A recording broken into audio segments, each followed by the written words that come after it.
मैं जानता हूँ कि इन बातों को समझना थोड़ा मुश्किल जरूर है, लेकिन ये कहानी उसे आसान बना देगी। राकेश और राजू ये दोनों एक घर में रहने वाले दो दोस्त थे। राकेश एक साधारण से परिवार का लड़का था और राजू की आर्थिक स्थिति उससे थोड़ी बेहतर थी।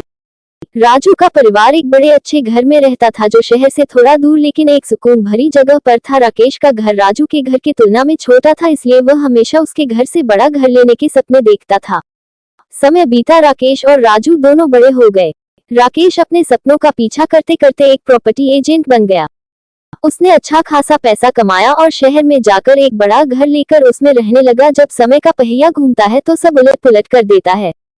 जहां पहले राकेश राजू जैसी जिंदगी चाहता था, अब राजू को राकेश की तरह जिंदगी जीने की चाहत होने लगी। राजू को लगने लगा कि राकेश कितना लकी है जो उसको इस गांव से दूर शहर में सारे ऐशो आराम और सुकून की जिंदगी मिली है। ऐसे विचारों ने अब राजू की नींदें उड़ाकर रख दी थी। उसे अब कुछ भी करके राकेश की ही तरह शहर में जाकर बसना था।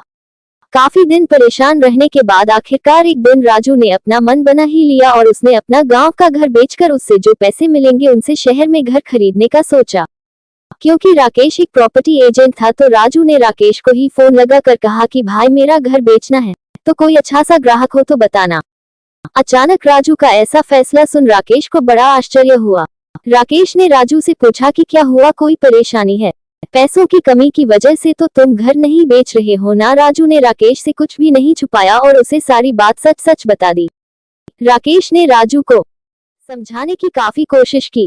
वो उसे कहता रहा कि शहर से अच्छा गांव भी होता है, लेकिन अजय है कि किसी भी बात को सुनने के लिए तैयार नहीं था।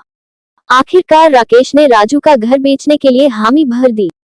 राजू ने सोचा, जब तक घर बिककर मेरे पास पैसे आते हैं तब तक शहर में रह रहे अपने रिश्तेदारों के पास रहकर वहां के लोगों में घुल मिल जाता हूँ तो आगे का जीवन थोड़ा आसान हो जाएगा। राजू अपने शहरी रिश्तेदारों के यहाँ रहने चला गया। उनके साथ रहने पर राजू ने महसूस किया कि शहर की भागदौड़, पॉल्यूशन और शोर में वह उस सुकून को कभी नहीं हासिल कर सकता जिसके लिए वह गांव छोड़कर जाने वाला। लेकिन फिर भी गांव छोड़ने का मन बना चुका राजू ने एक तीसरा रास्ता निकाला।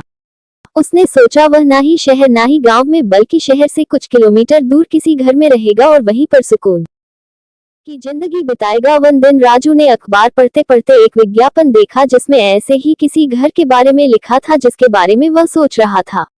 घर जो शहर से कुछ किलोमीटर दूर था। राजू ने राकेश को फोन लगाया और उसे कहा कि वह अपना गांव का घर बिकने के बाद इस विज्ञापन वाले घर को खरीदना चाहेगा, इसलिए वह उसके मालिक से बात करके रखें। राजू की बात सुन राकेश फोन पर ही जोर जोर से हंसने लगा। राजू को कुछ समझ में नहीं आया कि राकेश क्यों हंस रहा है।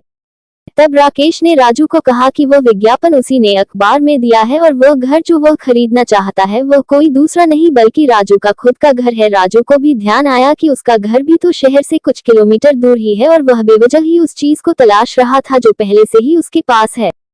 दोस्तों, ये कहानी सिर्फ राजू की नहीं है, ये कहानी है मेरी, आपकी और हमारे आसपास रहने वाले सभी लोगों की जो कभी ना कभी अपने पास जो है उन वस्तुओं का मूल्य नहीं करते या फिर जो अपने पास है उसकी कीमत कम आनते हैं। पूरी कहानी पढ़ने के लिए आपका धन्यवाद। हम दैनिक कहानियां इस वेबसाइट पर पब्लिश करते हैं और उसे हमारे व्हाट्सएप ग्रुप पर शेयर करते हैं। आप चाहे तो इस ग्रुप से जुड़ सकते